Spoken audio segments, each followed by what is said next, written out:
All right, ladies and gentlemen, we are back. This is UITK Radio coming at you live from the hood here in Brooklyn, New York City. And we want to thank you for listening in tonight. It is a blessing that you are out there. It is a blessing that we are here, and we thank you and God bless you. Hope you had a blessed weekend.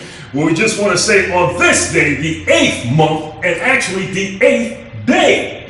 I like those number 8 because you know what the Bible says about the number 8. What does it say? It's new beginnings. Amen. And you put 8 and 8 together, you get 16. Because this is the year 2016, time for new beginnings. And I believe God has something new beginning in our lives today. I just feel it. I know it. Because we got a special show here today because the brother sitting over to the left of me, I won't introduce him to you just now. We're going to get to that. But he's got a lot of stuff he's going to educate us on, let me tell you. But this is Ushering in the Kingdom. My name is Tony Mitchell. Now let me introduce to you the man sitting across from me who's sliding the tracks up and down, working the ones and twos. Let's give it up for my brother, Robert Too Much Tumor. How you doing, my man? Robert Too Much Tumor. It is a pleasure to be here. My goodness, Tony. Wow, I'm just blessed and highly favored. I'm so glad that this day has come. Yeah. And I look forward to it all day. I just kind of like had it on my mind. I said, it'd be nice to get back, sit back, relax, and get some good conversation on. That's it. And as you like to say, get educated. Get educated. That's right. Oh, wow. That's what it's But what is about. going to be the education that we're going to talk about today? Oh yeah, we're going to get to that now, but we got 2 other people we got to talk about right now. I do see them. Because the lady sitting next to me on my left side, she's my radio wife, we like to say. Now you can call her Michelle, or you can call her Shell, or you can call her Shelly, but you can also call her Big Sue. Ladies and gentlemen, give it up, hand claps and finger slaps for the diva dynamic herself, Lady Michelle Gillian. Hello, Big Sue is here. Sue is here. How you doing, my sister? I'm good. I'm blessed. You blessed and highly flavored? Yes, and highly favored. Amen. You look good. You ready to get this show on? Yes. Enjoying your summer? Yes. Okay. Very much. I know something special coming up for you. I know. Yeah. We're going to talk about that some more time. It's coming. It's coming. 4 days. Countdown. Okay. All right. I'm counting with you now. Now, sitting right across from me, this pretty lady here who is pretty in pink. Now, I remember that movie with Molly Ringwald years ago. But this is a different kind of pretty in pink. Because this lady here, she does a lot of stuff in the medical field. Now, if you heard of Dr. Dre, right here, the doctor is in the house and she's doing house calls right now. Give it up for our one and only Andrea Beal, who's known as Dr. Drea. How you doing, my sister? How are you, T? How you doing? I'm doing just fine. You look good over there. Thank you. I'm loving this introduction. Amen. This is new beginnings. Oh, yes. Is that right? I agree. That's what it's about. That's right. All right, ladies and gentlemen, we are back. This is UITK Radio coming at you live here in Brooklyn, New York. God bless you. Thank you for listening out there. Now, this is the time. It has arrived. We're ready to get educated. We're ready to take out our pens and papers, our pads, and ready to write some information down because we're about to learn something. But before I go ahead, I want to pay some bills and get this out of the way. We want to say thank you and God bless you to Hot 101, to DJ Lex out there. Thank you for blessing us and allowing us and enabling us to do what we do. Also to April, tell me. God bless you, my sister. How you doing out there? Also want to say thank you and God bless you and enabling us for us to do what we do. Also to brother Edmund Dorsey at Gyra Productions. How you doing, my brother? I hope all is well. God bless you. And thank you for blessing us and enabling us and allowing us to do what we do. And like I said, we do what we do because we bring some professional, blessed Christian people here on the show ready to talk about stuff that maybe some others may not like to talk about, but some of us need to hear about and even learn. We got that very just brother here right now. I am so proud to have him in the house.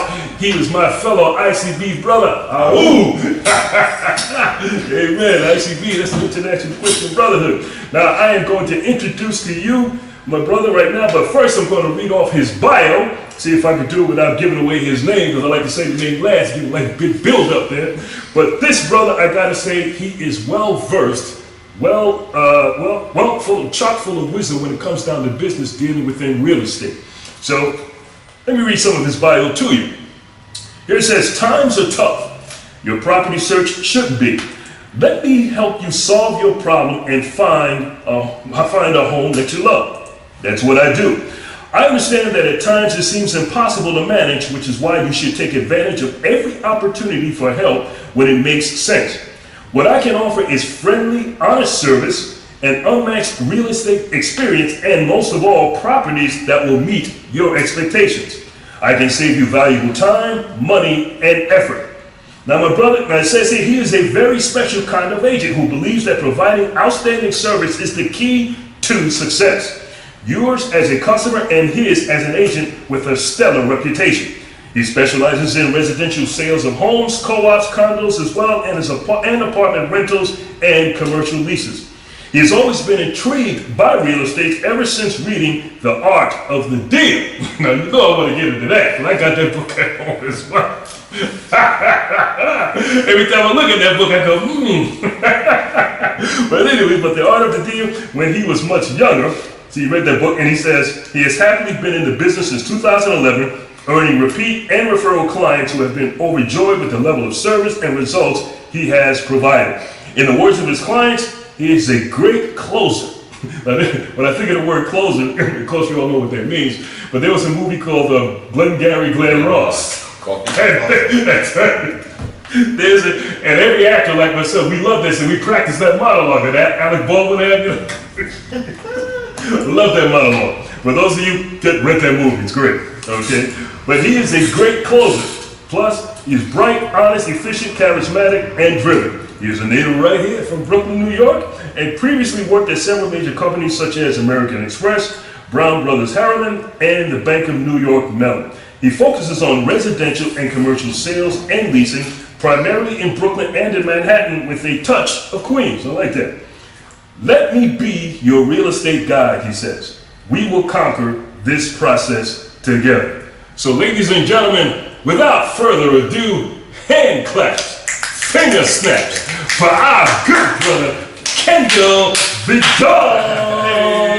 How you doing, my man? Doing great. Grace and peace be unto you from God our Father and from the Lord Jesus Christ. Amen. Praise the Lord for you, brother. Thank you for coming out tonight, man. I gotta say, I'm very excited. You've been on my list for a while, and we finally got you. Thank you, sir. Thank you. Amen. Thank you for having me. Amen. You're very welcome, my man. So we want to dive right in. You heard us talking about gentrification and all that other stuff, and we know it's more than just that, it's the simplest in terms of that. But, of course, we want you, like I said, to educate us on certain things on all things real estate as much as we can get into this hour and a half or so. Right. Okay, but before we go there, we always like to ask our guests the main thing, what you do as a real estate agent. Is it your calling? Is it your passion? Or is it your vocation? Okay. What's up with that, my man? So I think that for me, I am passionate about this business. Mm-hmm. I'm passionate about helping people, find one of their basic needs. Pavlov talked about, there's this hierarchy of needs. It's food, clothing, shelter. And I think that for me, helping people find one of their basic needs is shelter. And, Shelter, gotcha. Yeah, sure if is. I can help you to get that, and you feel good about the transit. My thing is just to make it as pain-free as possible, and really just walking. Because moving, no one likes to move. Right. It's a lot involved. You have to pack up all of your things. You have to get into an area. It's just you're just upheaving. It's an upheaval. And so if I could just help take that away by finding you your new way home, then I feel some reward from that. Okay. Now also, tell us about your Christian journey, how you got saved and how your salvation led you into real estate, if that's what it did. Okay, sure. Well, I was saved when I was 17, actually. I think I have my sister to thank and her now husband, Sister Sharon, and my husband, brother-in-law T.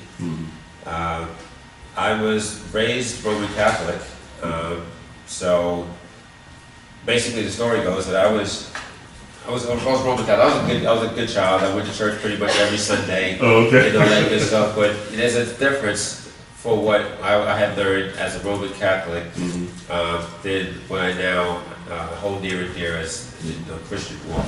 Gotcha. So I was invited out to the Brooklyn Tabernacle, the Tab, when I was 17, and I just remember whatever Pastor Summerlin was saying, I have no idea, but I just remember I was at the pulpit, and I was given my official life to Christ at this point, and I was then baptized at the Tab as well, and I was immersed. Submersion is really what. So that's something that I was really familiar with. Now the story gets a little interesting because I then went away to school, and I went to school in D.C. And so I also have a private school education. Okay. So that being said, I was one of usually a handful of brown boys in the class or in the school or in the neighborhood. Whole other story. But that all being said, going to a historical black college was amazing because you get on campus and it was just it was like wow. Which college was it? Which college? Howard. Okay, gotcha. So it was just so. What's up, all my bicycle crew? So, there you go. It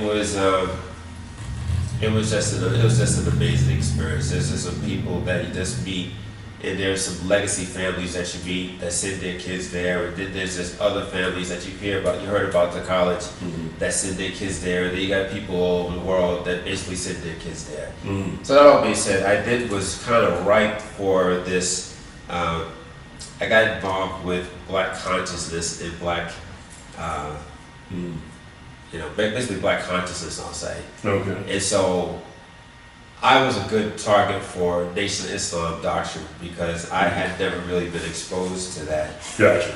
At that level, not really. Right. And so I went all in. And so I was like, I did spend, time learning Nation of Islam, and I really got involved deeply into Islam at the time. Right. And I became Muslim at the time, and I taught Islam, and I went from Nation of Islam into Ansarullah, and then I did, I had this kind of Malcolm X kind of pilgrimage thing going on, and learning how, at some point, this is over the course of time, of just, there are different forms of Islam, and, different sects, and different things that people believe in. Kind of like how we have different kind of Christians, Southern Baptists, etc., etc. Gotcha. We're non-denominational or what have, but in Islam you might be, Nation of Islam, you might be Ansarullah, you might be Ahmadiyya, or not Ahmadiyya, but you might be Sunni. Sunni Shia. Oh, okay. Gotcha. In these groups. At any rate, that was my path, and I spent the next basically decade in Islam theory. Gotcha. And then I had to be. It took a while for me to really come into that other enlightenment. Okay.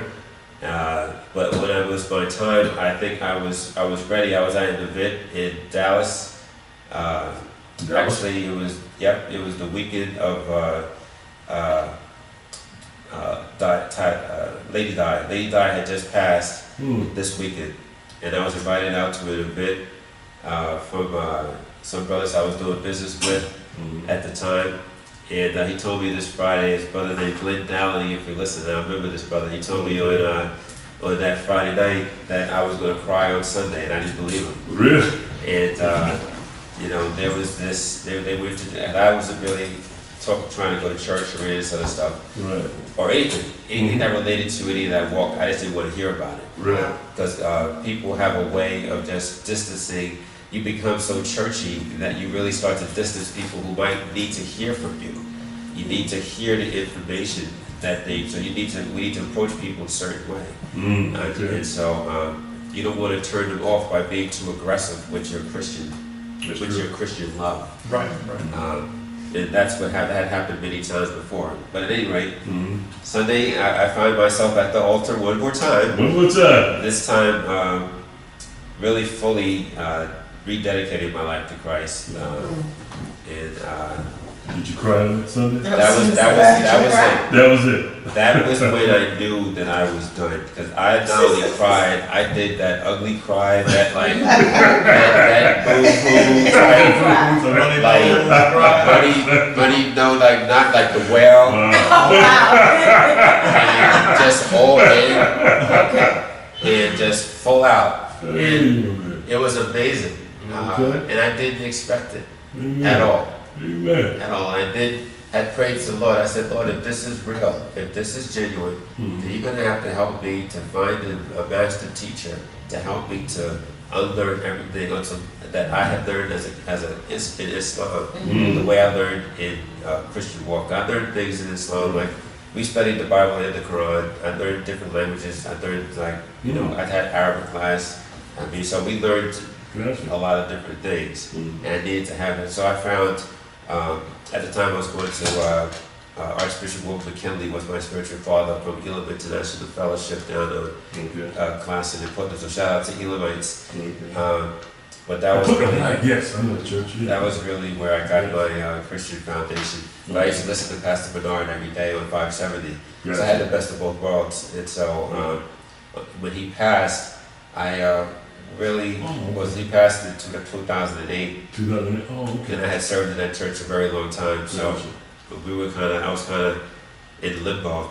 But I remember years later that I had always listened to Pastor Bernard, and I was open to go to his church. Plus, we're from Panama, so that kind of helped things along a little bit. Wow. Archbishop McKinley, Dr. Bernard, and myself. Oh, okay. All from Columbus. Hey. Amen, brother. I'm glad you wanted to burn on us. Well, praise God, my brother. I'm sure my sister may have a question for you. Go right ahead, Dr. Bray or Brother Rob.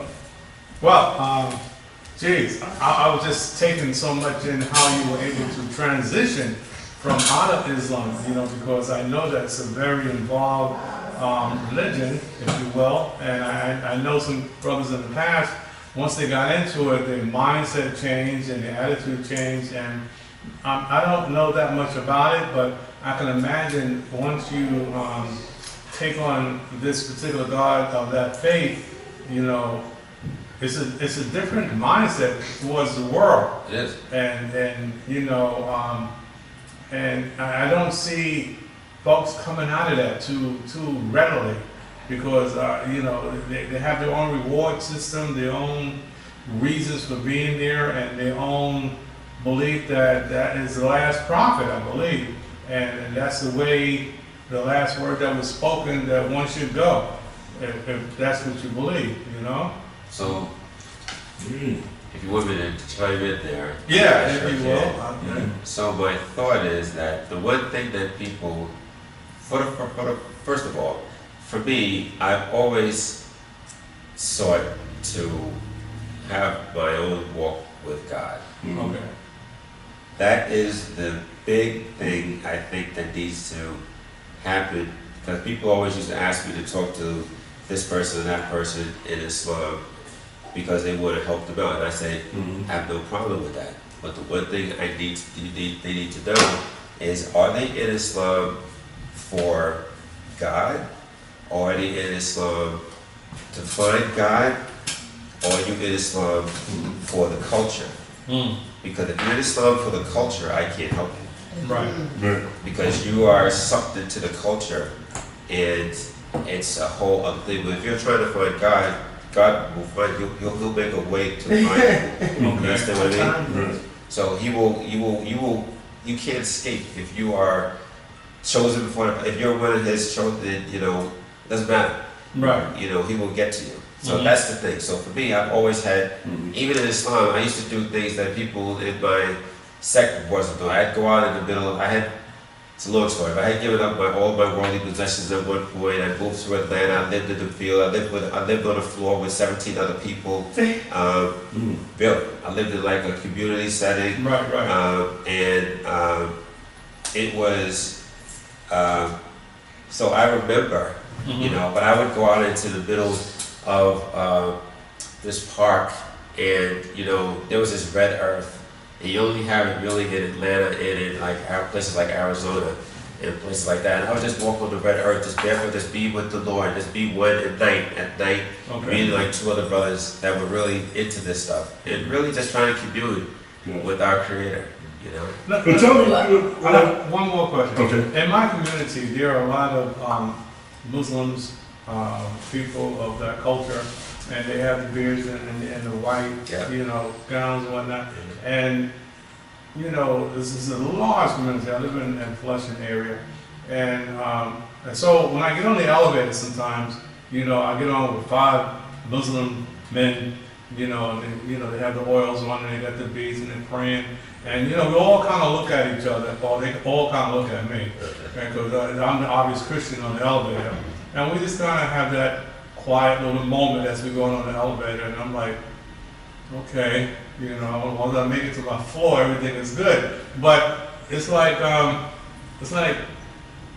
sometimes I don't know how the community is reacting, How they are reacting to you, or you're reacting to them, because there's a kind of a dual thing going on. Yeah, it is a dual thing. You had some unfortunate, sounds like semi-bias that you might have towards them in modern day, Right. which is unfortunate, because that's not every person.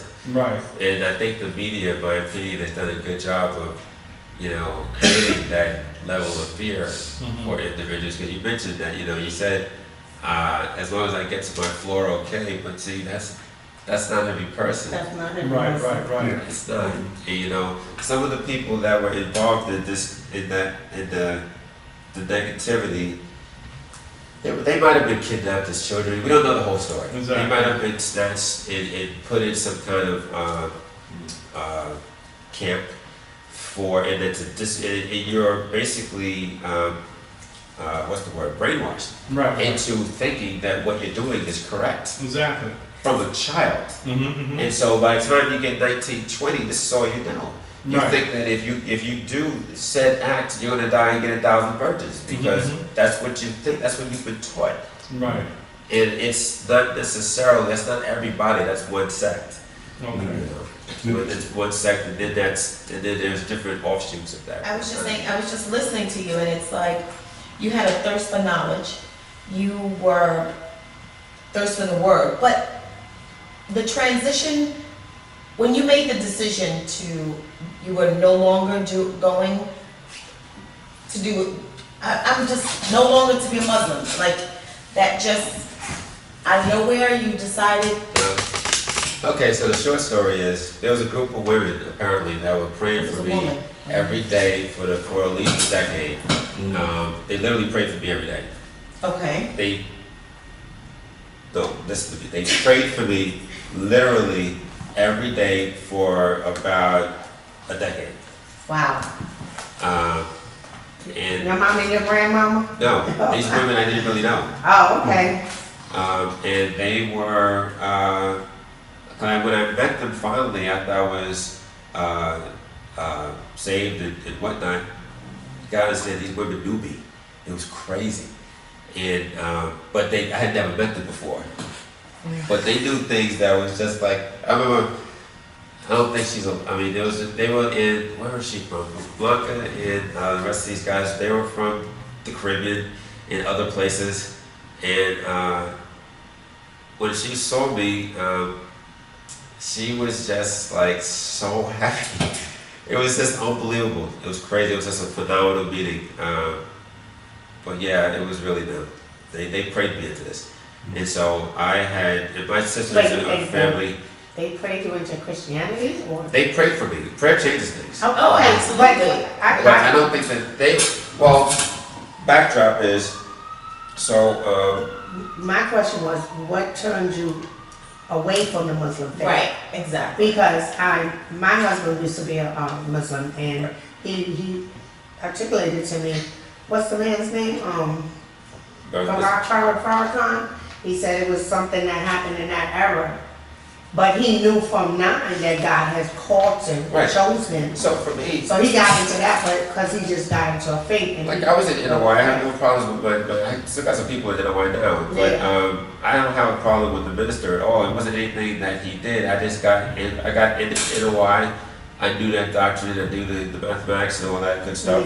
But then I went to SRLA and I really got involved with that doctrine with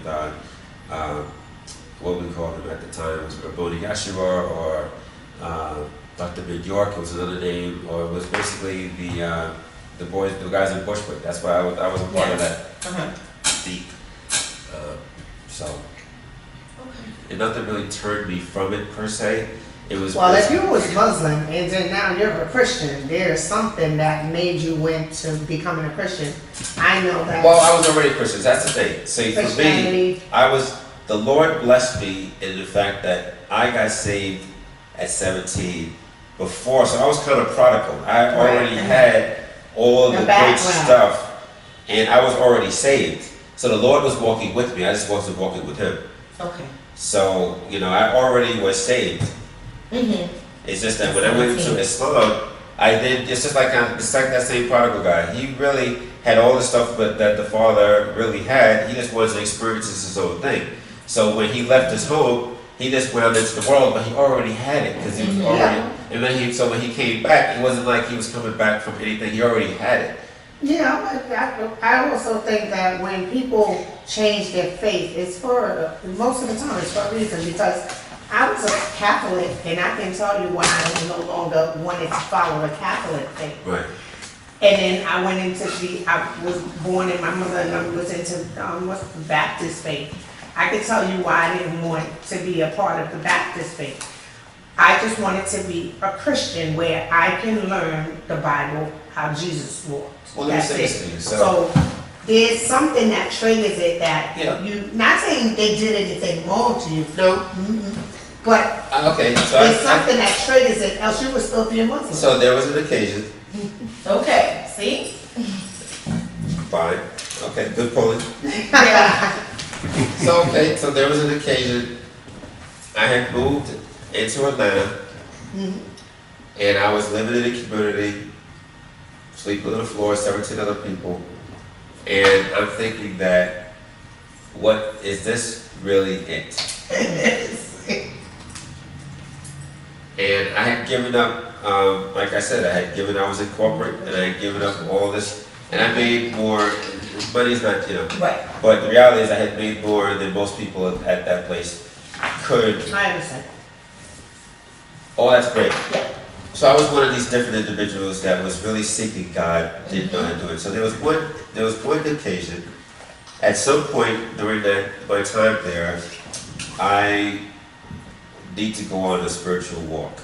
And I left the community, and I just started walking into downtown Atlanta towards downtown Atlanta. We were stationed by Ebenezer Baptist, so I walked from Ebenezer Baptist up towards the 5 Points, but I wasn't nowhere near any of that stuff yet. And it was a hot day out, but a torrential downpour came. And there was literally no one on the street That's you. except me. Now, in the distance, I saw this guy walking towards me, like way deep.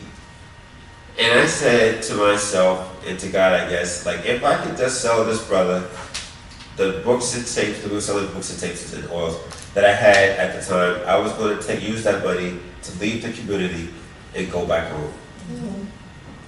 And as God's my witness, that brother basically over the next 2-3 days bought every single thing that I had, and I bounced those out. And There so, you go. So that was it. Got it. It's not because even when Pastor made the call for all the men that of that faith, I remember being able to sit in the far back and listen to him and my husband speak about why and how.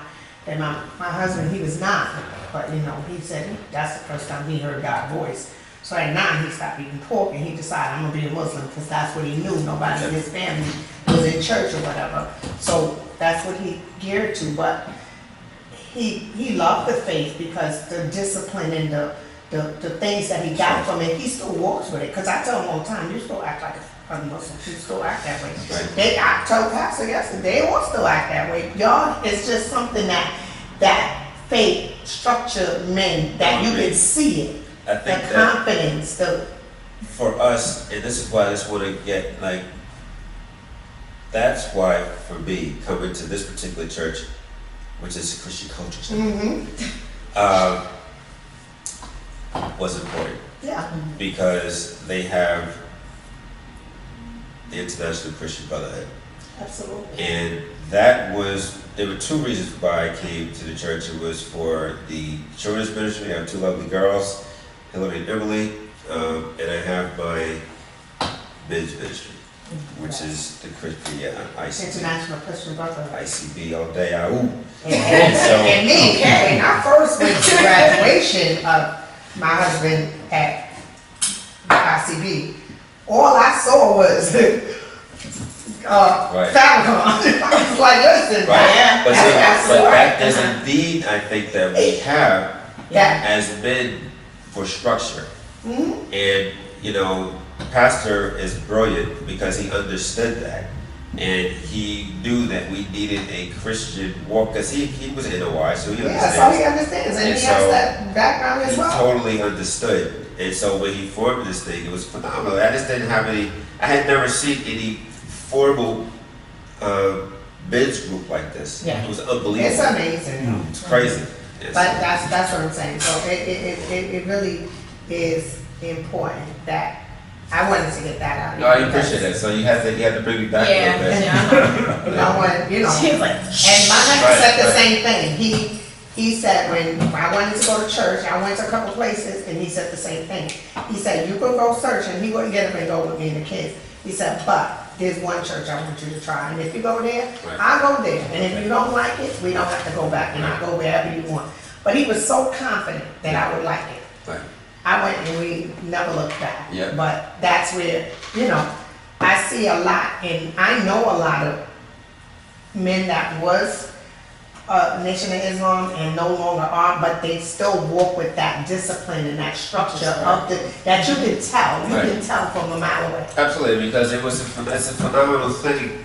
That's why the minister and those folks, when you start reading Message to the Black Man and all that stuff, and being Honorable Elijah Muhammad Road and all that stuff is genuine. And you needed that kind of discipline. You needed that structure. You needed to, for me, once I got saved, I was all in. I don't mind the pork thing anymore. I'm not really like, no, I go full out. I can have some ribs, that's me. So I don't really have any problem, because I know that Paul, because I read a lot of the letters, so, but I'm just saying, I read a lot of the Pauline epistles, so I know that nothing is going to harm me. I'm good with that, so. Yeah. But I've come to a whole other enlightenment yeah. that other individuals may or may not ever get to, and that's fine. Wherever they are, that's good enough. All right, ladies and gentlemen, we're back here ushering in the kingdom. Glad you're there. We're here. We're here with our good brother Kendall Vidal. Now, he just gave us that, I gotta tell you, so it was really a blessing, my man. We know we got here to talk about real estate, brother, but when we got on your Christian journey, it was quite interesting. Sometimes God leads us in a different direction, than we planned to go, but amen. I'm sure that was a blessing to many. Thank you, my brother, but on this segment, digging into real estate, one of the things that I wanted to ask you was, the real estate market today has always been, we always say that real estate is the thing to do. It's always one of the constant investments that one can make, that you see a positive, results with, so to speak. You can invest in other things, but real estate has always been that thing. And, you see it on television when you have those gurus, those gurus talk about buying real estate and flipping houses, all that other stuff, Rich Dad, Poor Dad guy, Robert Kiyosaki, Zeke Braziel, and all those other guys. So tell me, the real estate market today, how does it differ from yesterday, and is it still good to invest in real estate today? What's your In my take? opinion, it's always a good day to buy real estate Mhm. sell it. Real estate is always a safe haven. The wealthy of the world always use real estate as a safe haven. You gotta understand, there's no more land coming. So the more that you have, you win. So that's really just the bottom line. Back when I was a kid, we played Monopoly, but just basic board games. And whoever had the Monopoly won. That's it. So Robert Kiyosaki has a great game out called Cash Flow. Cash flow, that's right. And we used to play that game daily, pretty much. And these games are just games to teach you strategies on, you know, if it's putting money into your pocket, it's an asset. If it's taking money out of your pocket, it's a liability. It's really it. Yeah. And it really just simplified this whole thing, because in school you learn maybe a house is a liability, but in fact it's really good for you.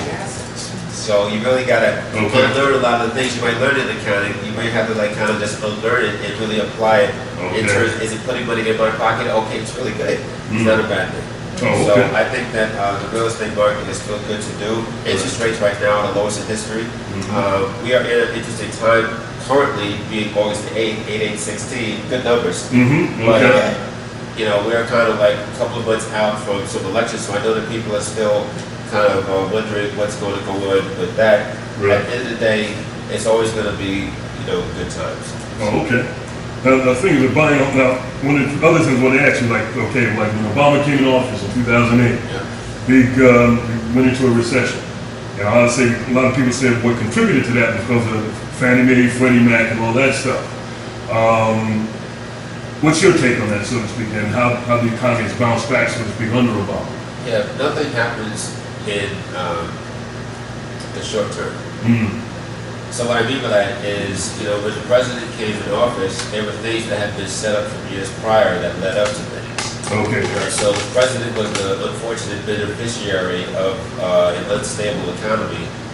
The good news is that he righted the economy to the point where it was like the largest numbers in the Dow in history during his run in office. So hopefully history will appropriately give him credit for having the largest numbers in the Dow history, as opposed to all of these other numbers. He's made hundreds of millionaires in this economy out of it, but the people who are able to, you know, get involved in whatnot. I mean, so,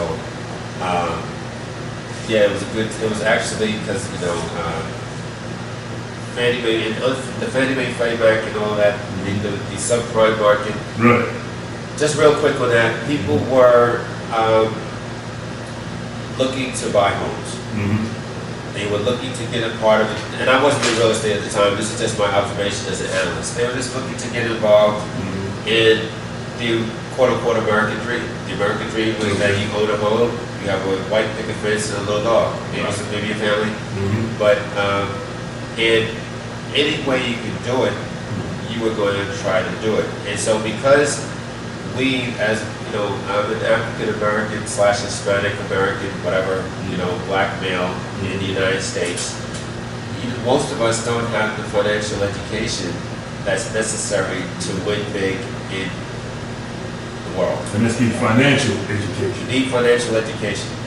So when it came time during that period to buy homes, people that they had the need to, or the urgency to buy a home, you didn't know that what the difference was between a variable interest rate or a fixed interest rate or balloon payments or any of that stuff. You just knew you wanted to get a house. So you put your trust in said person that they were going to give you do the right thing by you. That's what the predatory lending sort of thing. Right. And you did, but the other side of it is that you have to have the financial education so that you can avoid these things.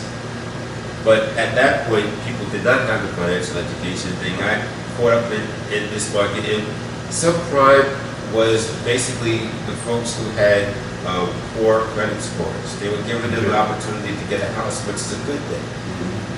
But the same people also lack the financial education.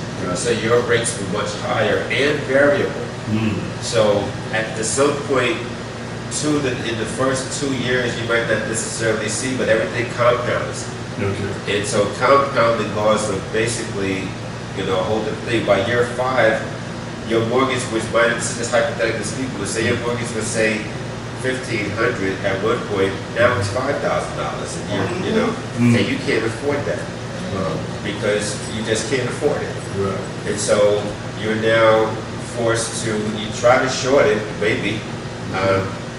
Shorting would have saved you, but at least it would have been a better credit thing for you in a couple of years. Because you can get out of a short.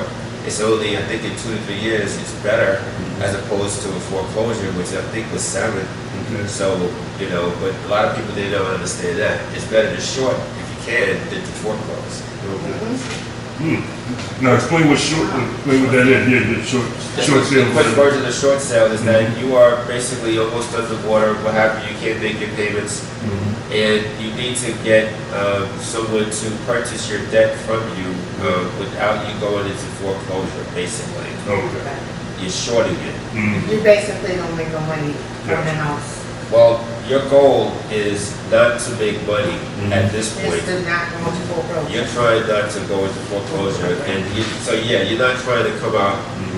You're trying to come out even. Even, yeah. Yeah, I'm trying to go like, okay. Yeah, that the days of making money and all that is done.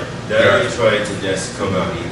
Oh, okay. Now what's the median income for an American family? What, 50,000, 100,000? What's the median income? Collectively. So in my Yeah. old days, I don't really know modern data, but I'll say this: for a family of four in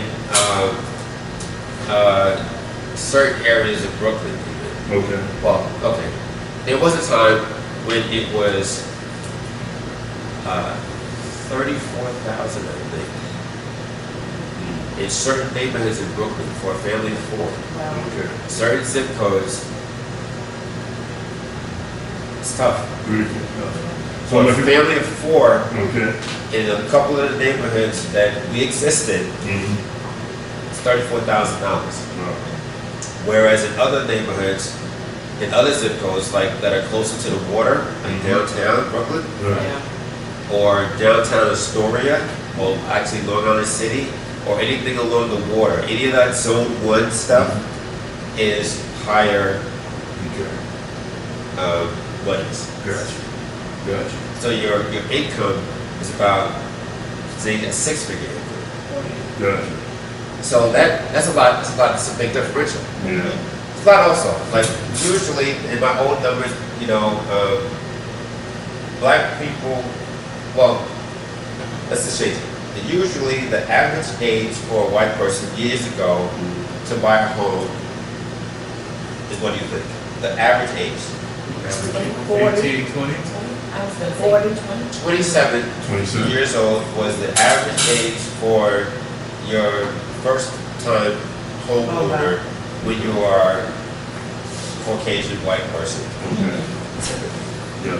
What do you think the average age for the black person was? 35. 35, 40. 47. 40. Wow, my goodness. So Wow. there's a 20-year differential typically. 2 decades pass before that same black person has been a homeowner, which means that there's a learning curve of home ownership that you just don't have in the black community, really. Unless you've had some people back in the day, back in Brooklyn, there were some people who did do well, and they did go into the neighborhoods like Dippers Park, into Prospect Upwards, and they bought different homes in brownstones, and they were able to buy it at a really, and back in the day, they were inexpensive, 20, 30,000, was a lot of money back then, but they were able to get it at that point and hold it, and they held it for their family, and then they started acquiring, like I know a family that they make the pink truck on a family, he did just that, he bought a few of the places, he worked a couple of jobs, and he worked for the city, and then he worked some other job, and he bought a couple of places, and then started buying a couple of buildings, and he held all this stuff. And so now, translate that into 2016 income, and they do okay. And it's a black family, and he's the patriarch for this dynamic black family, but it started from way back. Had he not started, and people look at their lifestyle, they're like, how are they able to move and shake now? It's not them, really. They're set up now because all the younger kids all have degrees and all that stuff down. But at that point, he just had the desire, because I asked him, how did you do it? He's like, I just wanted out. He just wanted to, he just didn't want to have it, he just didn't want to be anyone's servant, basically. And that was really what was the catalyst for him. But I was just really curious because like, this guy he's a beast. But you know, you have to. It starts from I think it starts from the generation because when my father lived here, because I'm from Trinidad, and when back in like I think I was in 7th grade, him and his brothers, they're all contractors, and what they did was They would go to City Hall and buy the houses on, bid on the house property. Yeah. They own half of Monroe, and my uncle's like in almost 80, and those houses are paid for. That's They, right. they, you know, my father passed away, but that's what they did. And they bought those houses for like $20,000-$30,000. You know, even the house on Horsley Street that I bought from my father, Wow. that was now worth like $1 million. Right. He only paid like $10,000. No, because you're in a good space, and So- so all of that stuff. There's a lot of cultural things there. People don't do Get that. into another time, perhaps. But as Black Americans, you know, there's a difference, and I think that it's. Education. Yeah, you brought it out. We can't really talk about it necessarily, but there's a, we just basically all need that financial. With your information, I feel, I was a homeowner, and I was taught, you know, you always need to own a piece of property. That's what I was taught. And my thing is, what they're not making accessible to people that wants to purchase homes is, like you said, they're not giving them the education behind the short sales. They're not giving them the education behind. When you get a house, I remember when we bought our house, our mortgage was $1,800. That was the tax included on Horsley Street in Stuyvesant Heights. Now, it's people now you buy a mortgage, and next thing you, somebody else, my girlfriend bought a house, she got a whole nother mortgage company. She just closed. How you just send me to somebody else, and now my mortgage is up $2,000-$3,000?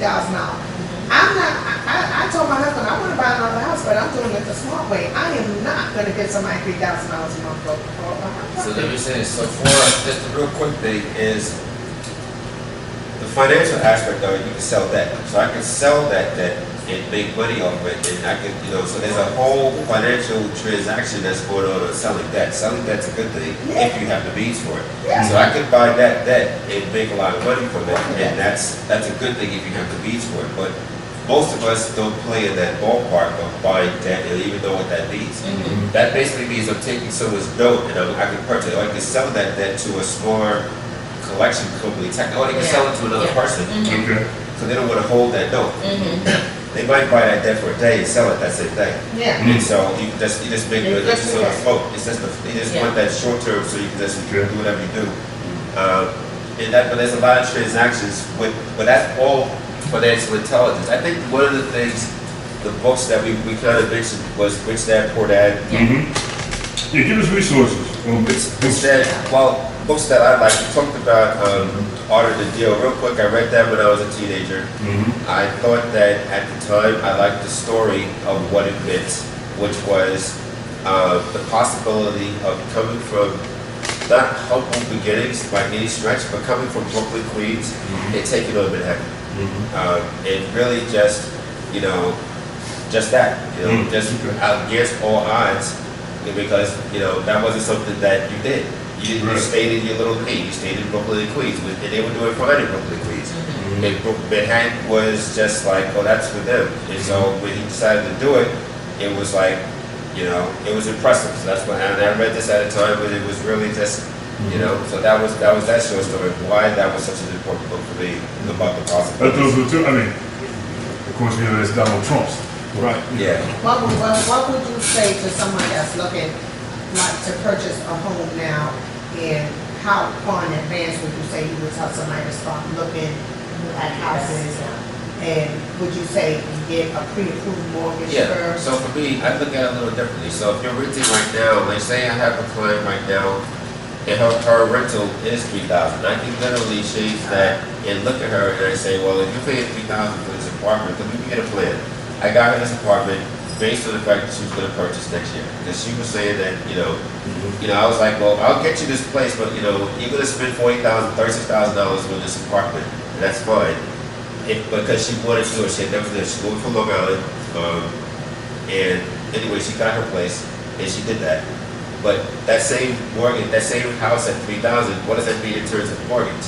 You know, you can now own this place, co-op condo, for like, you know, say $2,000, give or take, roughly monthly.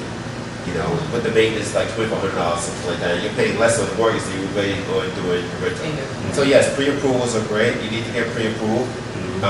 You need to work with. I work with a team. You need a person that has a good team of real estate attorneys that are reputable, that are in New York City.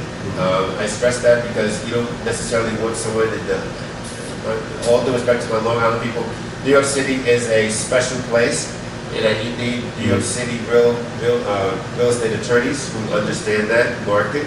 Okay. So I personally work with New York City real estate attorneys. You need some maybe mortgage brokers, mortgage bankers, there's no difference there. And then because you're going to work on this I work at it from a team aspect. How can we close this deal?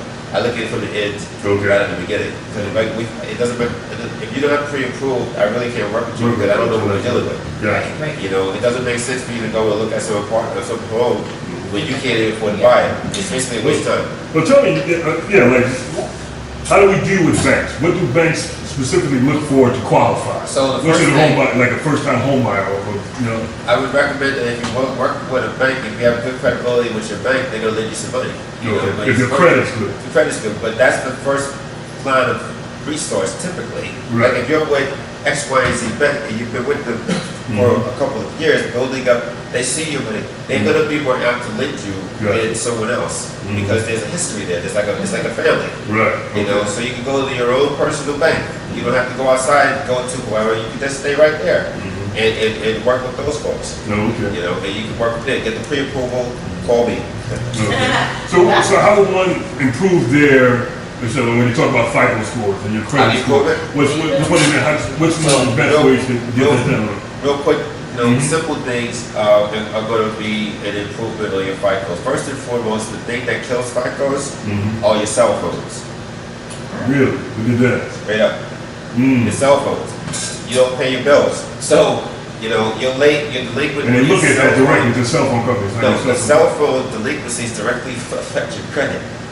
Look at that. Okay. You know, and so you gotta pay those cell phone bills on time. Every month. Wow. That's like quick dirt. If you do that for 6 months, you'll be good. But you have to you know, maybe if your credit is kind of shaky, you pay yourself a secured card, $300, make some payments, $15, you know, make something that's going to be reasonable, don't max it out, you know, so that you can improve your credit over 6 months. You got to give yourself 6 months time. Okay. Give or take. That's just too quick and dirty. Yeah. Now, what you do, how would you say with what you do as service to the community, the two communities that you dealt with? In what way would you say your service provides? Of course, you know, you're helping people get homes. So right. How would you see yourself in improving the community by what you do? So for me, like I'm going to community boards and I'm going to some community meetings and Saturday to see what's the needs of the people when they start things come up, like we talked about gentrification or just rent being too high or whatever, and just seeing how, you know, what that means and what that's translating into, and talking to some of the owners that were there and what they've seen. Like I've met a few people recently, I do Prospect Leopards Gardens, I do Dimples Park, Bigwood, you know, that's South Brooklyn, and I do North Brooklyn side, and just listening to what's going on, and just trying to, and then some of the community leaders, you know, they're speaking to some of the advocates that are there, and seeing if there's any opportunities there that we could, you know, have other housing come in. Like this community here, where we're at in terms of this neighborhood, there is housing that is available that is being funded in this neighborhood. That's also going to change this neighborhood. Oh, okay. Amen. Now, just give real estate home buying basics. Like, just explain what is a mortgage, what does equity mean? All right, so mortgage is basically, so mortgage is basically your quote-unquote rent payments. That's your payment that you're going to make every month to the bank, and so that you can keep your home. And you make that timely. You got to give one credit. You know, you want to make sure that you have you're making those payments on time. Don't get into arrears. Arrears meaning don't miss any payments. So that means 30, 60, 90 days are important dates. Don't get into like past due balances. You know, 90 days is a long time, and you know they can put you in collection in 90 days. I think even 60 days is a lot of time. So you really gotta be cognizant, and everything gets reported to the bureaus. 3 of them: TransUnion, Equifax, and Experience. Okay. And so you really gotta, you know, monitor your credit and your credit scores. Pay your debt on time. More equity is when you've now built up some credibility in your home. When your home now, you bought, say, in theory, you bought a home for $100,000, and now the home is worth like $150,000. And so now you have like that much more, that sellability, or you can do some creative things with that equity. You know, your tax people can definitely help you out with that. But there's some wonderful things that go for being a homeowner that, you know, you can definitely benefit from. Being a homeowner is the best thing that can happen for you. Right. But if you're not there, there's no discouragement, just make a plan. Like you might start one day in a studio, grow into a 1-bedroom, then 2-bedroom, 3-bedroom, etc. Then you get your first time home buyer. That's just it could be a progression. That's the other rental side of life. So. Okay, question. Suppose you want, for those out there who don't have good credit, do you recommend that they have so many like debt relief companies, or, you know, all these companies that can guarantee you that they can restore your credit? I hear commercials all the time. So I was wondering, do you think that it's a good idea for them to go that route? Because I think what they do is basically call the creditors and either consolidate, and then you pay them every month and it restores your credit in some way? So, I mean, I know a guy, you know, so here's a short story. So I think that it's, both are good. So I have a couple of friends that own credit companies. Okay. So I'll say this, they are a good thing. I will also say though that the best person in control of your finances is you. So if you have the ability to, you know, pay off a debt over time, and if you could give it a short story, like if you could take one debt a month and you know, and eliminate that one debt, you know, do you really need those shoes? Really? Do you really need those sneakers? Do you really, you know, do you really need that? Do you really? Do you really need to go over to this restaurant? No, really, no. You know, You're right. Gotcha. or and put it on the card, is it really necessary? Or the revolving card especially. I used to work with Amex, so you know, you had to pay it off for 1 month anyway with Amex. I still think that's the best card. It is the best Paid card. off. Thank you, I appreciate Done. that. That was a great card. Don't plug that for my Amex people. But, you know, revolving cards are great. Amex has revolving cards as well, but it's that you have to be really cognizant of what you're going to do when you revolve, you know, because I got news for you. When you hear those things about like zero financing and all that, guess who that's reserved for? Okay. Who do you think it's reserved for? Yeah, it's reserved for people having A1 credit. Yeah, I was gonna say. I mean, if you have A1 credit, you get 0% financing. If you don't have A1 credit, you get 26% financing. It's a little different. But I'm just like, you know, you gotta understand that it's for their rewards of paying your credit and being, you know. Right. So. That was Stuart. Okay. Right. Another thing I want to ask now, okay, first-time home buyers. Are there government or city programs that you partner with, or should those home buyers, or that you could recommend to first-time home buyers to help them if they don't have great credit or they don't have the income, so to speak, something to help them to be a homeowner? Because some people fear that. Yeah. You know. So for me, there's a bunch of like the city stuff. You can go online on our website, UITK.gov. Oh, okay. Different things you can definitely find out about all this information. Okay. First of all, buying the different assistance and all that is definitely online. Right. And you can find out that stuff about it. I think you can also go to your local bank. Go to your local Go to your own individual bank, wherever you bank. Hopefully you bank. Hopefully you bank. Hopefully you bank. Hopefully you bank. Okay. I mean, because and I say this because there's a group of us in our communities. We're check cashing driven people, and you'll go to the check cashing place and get their credit card, and you put as much money on it as necessary, and so you're not. But it's not building up anything. Right. It's You're building up really, something for the person that owns it. you're making money for someone else's float. So you really want to, you know, start to bank. You know what I mean? Go to somebody's bank. Start one of your own. You know, you got a whole bunch of them, but you got Carver. You know, anyone. You know. So I have a quick question, Sure. just for our listening audience. Is there any way they can communicate, contact your company or Sure. people that you're associated with for more information along these lines? Could you share that with us and Absolutely. just repeat it slowly, please? Sure thing. So for me, I'm located basically on every major media. I'm all over media. So I have my Facebook page, which is KENDALL VIDAL Real Estate. I'm on Instagram at Kinetic19, KENETIC19. That's KENETIC19. You can follow me there. You can follow me on Twitter, KENDALL VIDAL, at KENDALL VIDAL.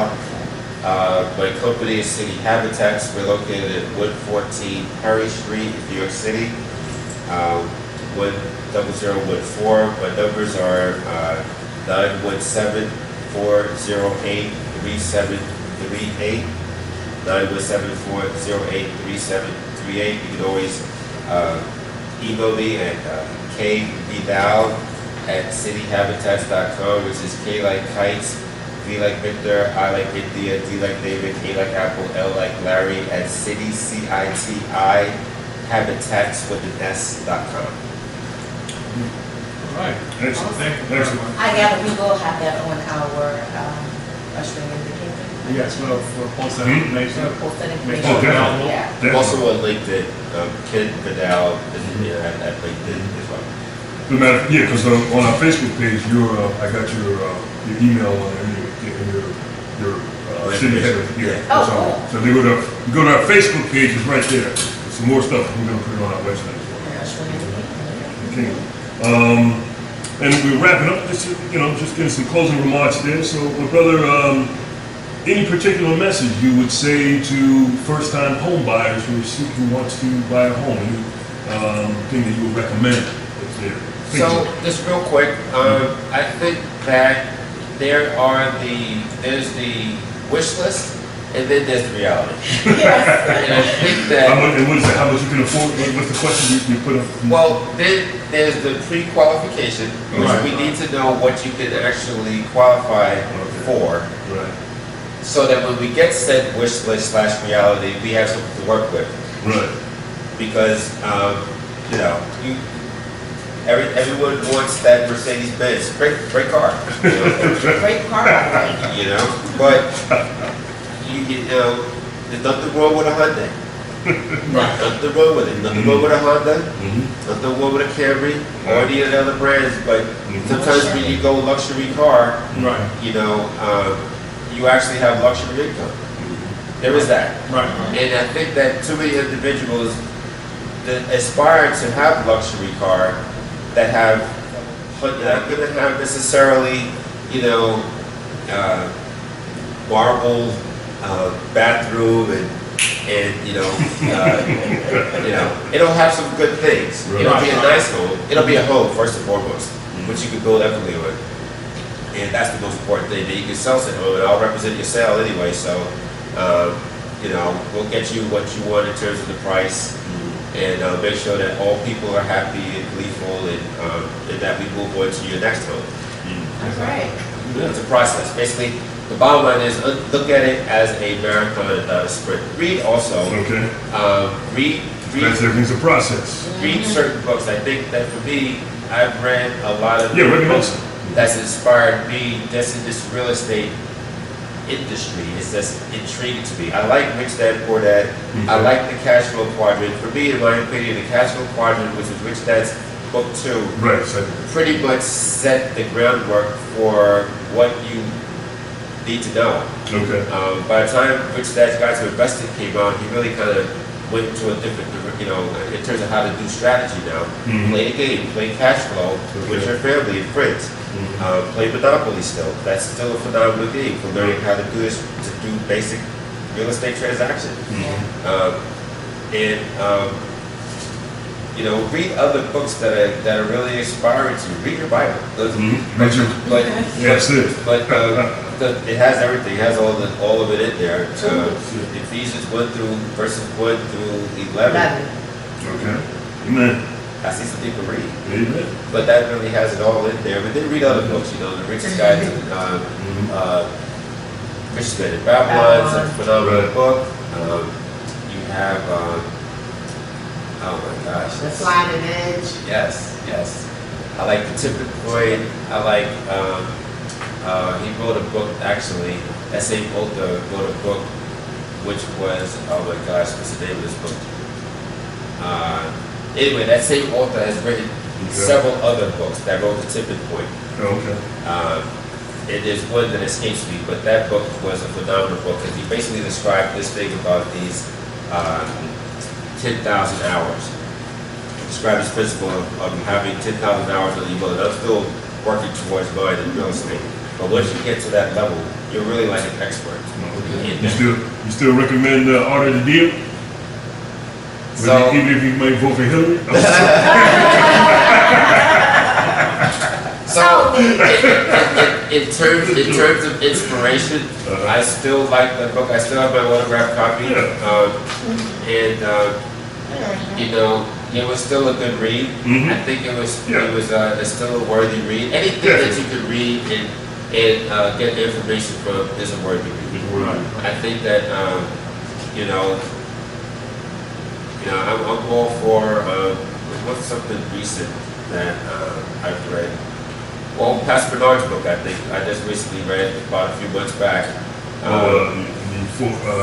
Four Things I Wrote. Oh yeah, that's a good read. That was a good read. That's a good read. You know, that's a good good plug read. for my pastor.